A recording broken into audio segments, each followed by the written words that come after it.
Hello, magandang buhay po sa inyong lahat, lalong-lalo na po sa mga influencer, sa mga nag-upload po sa social media, ng mga content creator, sa mga kumakanta, nagbibigay ng magagandang halimbawa. Mega love shoutout po sa inyong lahat at siyempre sa mga kabornibul ko. Alam po ninyo, marami po tayong content creator ngayon o influencer na tinatawag sa social media. Nagsimula po yan ng pandemic. Subalit, ngayon po usap-usapan sa social media na may mga influencer po na hindi magandang halimbawa or nakakaapekto na sa mga kaisipan ng mga bata, mag-aaral at mga manonood.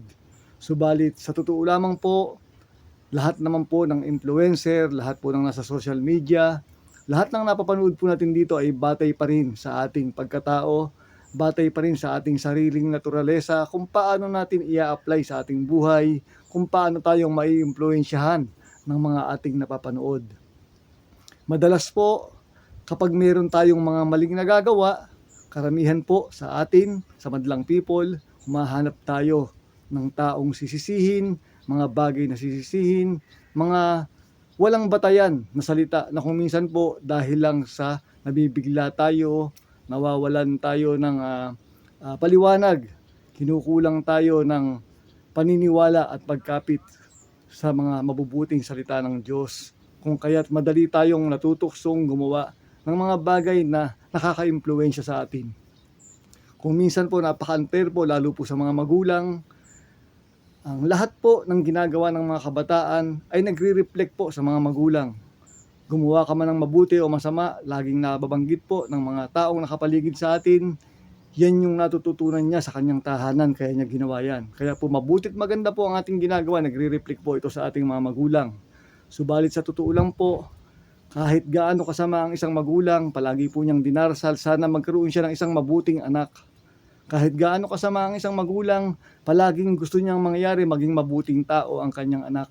Kung kaya't ano man ang mangyari sa mga balitang napapanood po natin ngayon sa TV, sa mga kabataang naliligaw ng landas, alam po ninyo, may mga tao po talagang mahina ang naturalesa, madaling maimpluwensyahan ng mga bagay-bagay na napapanood nila sa TV, sa social media. Subalit hindi po ito ang dahilan upang isisi natin kung kani-kanino, isisi sa guro, sa magulang, sa taong nakapaligid.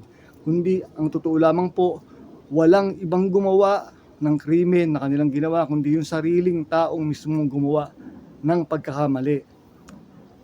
Isa lamang po ang ibig sabihin po nun, siya po ay naimpluwensyahan po dahil mahina po yung kanyang naturalesa. Tandaan po natin, kung tayo po ay palaging nagsisimba, anuman ang ating relihiyon, nakikinig tayo sa mga taong nagpapalaganap ng mabubuting balita ng Diyos, nagbibigay ng magagandang halimbawa sa kapwa, alam po ninyo, bago po tayo makagawa ng masama, siguradong maiisip natin yung mga taong nagbibigay sa atin ng tamang payo. Kaya po sa mga kumakalat pong hindi magagandang balita, sana po tayong lahat na nakapagbibigay ng opinion sa social media, sa Facebook at sa kapitbahay natin at sa kung ano-ano pa man o maritesan man yan, alam po ninyo mas makabubuti po na mag-iwan tayo ng magandang impluwensya na palagi na lang natin sinasabi na impluwensyahan yan, nahahawa yan sa social media, nakikita niya kasi yan.